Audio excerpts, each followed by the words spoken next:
ဘာလဲဆိုတော့ကိုရီးယားသမ္မတနိုင်ငံမှာနေတဲ့ကျွန်တော်တို့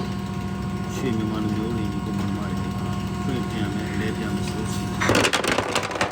ဆိုတော့ကျွန်တော်လည်းခွင့်စာတင်ရတော့မှာပေါ့တိုင်ရုံးကိုသွားပြီးတော့ကျွန်တော်တို့ခွင့်စာတင်ရမယ်တရားမဲ့ရက်ကလည်းဒီနေ့လာရဲ့ဗုဒ္ဓကြီးရဲ့တောက်ကြအဲ့တော့ကျွန်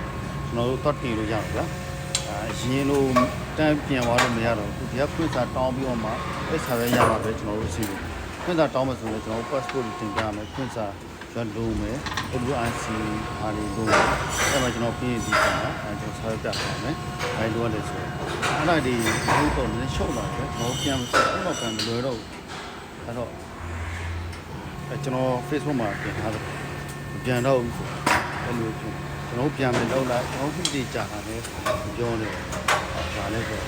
လူတွေအဆင်မပြေပါဘူးဆိုတော့ပြန်မယ်လို့စိတ်ကူးလေးပေါ်လာလိုက်လူခက်ခဲတွေဖြစ်လာလိုက်ပြန်ဖို့ဆိုတာမလွယ်တော့ဘူးပြန်အဲ့လိုဖြစ်လာပြန်လို့တော့တော့ဒီတော့ဆိုတော့ပြန်ဖို့တော့စိတ်ကူးလေးရှိရထားပြန်အခုဆိုပြန်မဆိုတော့စဉ်းစားသွားဒါရတော့ဖို့ဆိုပြီးရင်ကိုပတ်ရောက်လို့ရှိရင်လည်းကျွန်တော်ဟိုဆိုတော့ခါစတဲ့နေရာတင်မွားရင်ဒီကြရမှာကျွန်တော်ကဒီဘောပြန်ထားပါရအောင်ဗျာအဲ့လိုတရှိတယ်ဒါတော့ကိုရီးယားက30ရက်နေ့ဧပြီ30ရက်နေ့မှာကျွန်တော်မနေ့ကပေါ့နော်ပြန်ဝင်ကျင်လိုက်တာပါအဲ့ဒါကျွန်တော်တော့တက်တာပါအခုပြန်မဲ့ညီကိုမွန်မိုင်းလည်းအားလုံးဒါလေးကြည့်အောင်ပြောတာပါဆိုင်ကြပါ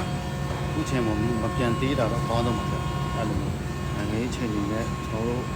မျိုးပြောင်းလဲနေပါတော့ဒါလည်းသူတို့လုပ်ပြီးလဲဆိုတာလည်းခုနလိုပေါ့မကောင်းတဲ့လူတွေကလည်းရှိပြန်တော့ထွက်ပြန်ပြီးပြန်တော့ဘယ်လိုလဲဆိုတော့လူ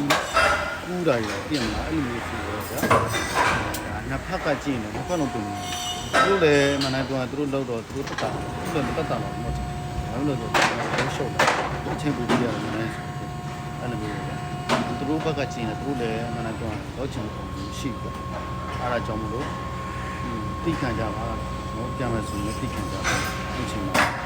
အဲ့လိုတော့ကျွန်တော်လုပ်တယ်နော်